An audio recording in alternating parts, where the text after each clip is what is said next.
Terus akulah mencarakan cerah bangsaku, cerah peradaban.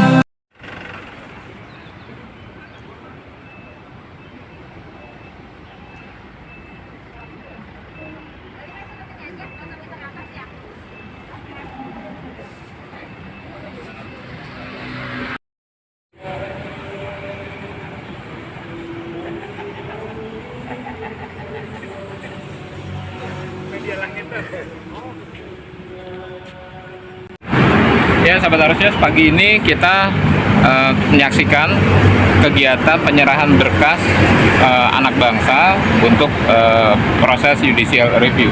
Dan di hadapan kami ada beberapa aktivis.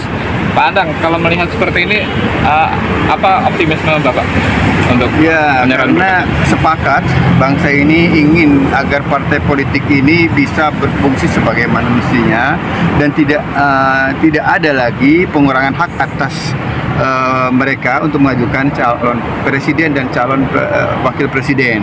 Begitu juga tentu hak rakyat bisa juga mereka mengajukan secara independen, sehingga ini adalah keperluan yang harus ada sehingga masyarakat bisa berpartisipasi secara penuh. Artinya bahwa partai politik bisa 100% mencalonkan presiden dan wakil presidennya. Oke. Ya. Untuk Bang Aldo, lihat seperti ini, gimana tanggapan Bang Aldo? Ya, alhamdulillah sih saya ikut andil dalam hal ini karena dalam perjuangan kami sampai hari ini tentang mandatori vaksin, kami belum melihat adanya satupun partai politik yang ikut menyuarakan ini, dan saya melihat ini juga kebijakan juga berkaitan dengan politik ya. Jadi maka dari itu saya akhirnya mengambil langkah untuk ikut menggugat atau memasukkan lapor apa ini namanya permohonan ya. Judicial review. Oh, judicial review, minta maaf gue bukan orang hukum.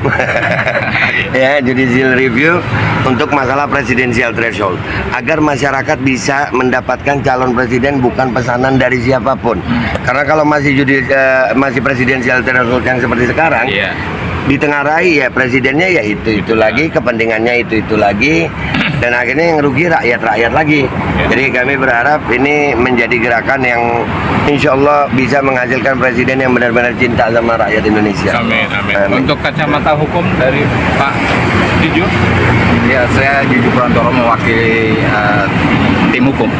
Ya, kita terdiri dari lawyer yang membantu mendampingi Mas Adang CS. Dimana utamanya adalah tadi seperti apa disebutkan, jangan lagi ya warga negara ini haknya dipasung gitu. Hanya mereka saja yang sekarang ini duduk di anggota dewan atau DPR yang bisa mengusulkan untuk presiden atau calon presiden, yaitu mereka menggunakan pasal 222 undang-undang yang lalu, yaitu undang pemilu 2017. Itu adalah undang-undang yang berlaku pada 2017. Sekarang ini untuk pemilu tahun depan 2024 begitu ya. Jadi diharapkan bahwa Hakim NK tidak hanya kaku berpatokan pada undang-undang 2017 itu, di mana hanya mensyaratkan mereka yang katakanlah fraksi-fraksi DPR itu yang punya hak untuk mengajukan presiden dan wakil presiden. Oleh sebab itu harus ditiadakan threshold itu ya, 10% itu kan, ditiadakan sehingga setiap warga negara atau siapapun warga negara Indonesia berhak mencalonkan dan dicalonkan sebagai presiden dan wakil presiden. Intinya adalah itu yang kami kehendaki. Barangkali satu hal bahwa pemimpin yang baik itu akan dihasil dari proses yang baik. Bagaimana kita menerima pemimpin yang baik kalau dari awal sudah ada pengebirian terhadap hak rakyat, terhadap hak partai politik. Itu sebetulnya kita ingin negeri ini dipimpin oleh orang yang baik. Maka proses ini dalam pemilihannya harus baik. Iya. Itu yang paling penting. Boleh. Ya, karena alhamdulillah kedaulatan tertinggi itu ada di tangan rakyat. Sesuai dengan Undang-Undang Dasar 1945 pasal 1 ayat 2. Jadi kami melakukan ini tidak ada kepentingan lain kecuali hanya untuk kepentingan rakyat, agar rakyat Indonesia mendapatkan pemimpin yang baik sesuai apa yang diharapkan oleh seluruh rakyat Indonesia. Dan kira-kira kalau itu tidak terjadi, tidak diloloskan, apa kerugiannya? banyak kerugiannya ya. buat rakyat. Sampai sekarang udah rugi ini. Ini aja. Nah sekarang ini kan kita lagi rugi. Apa untungnya kita? Apa untungnya? Minta maaf ini salah satu contoh aja nih, salah satu contoh. Pertamina itu punya kita. Tiap kita beli cash, nggak ada rakyat bayar itu pakai utang, nggak ada. Bayar beli pot bensin itu cash. Udah gitu bayar pajak lagi karena langsung otomatis PPN itu. Kok rugi Pertamina? Listrik juga sama kayak gitu. Listrik semua. Apa yang nggak rugi kita nih? Apa yang nggak rugi? Wartawan rugi nggak?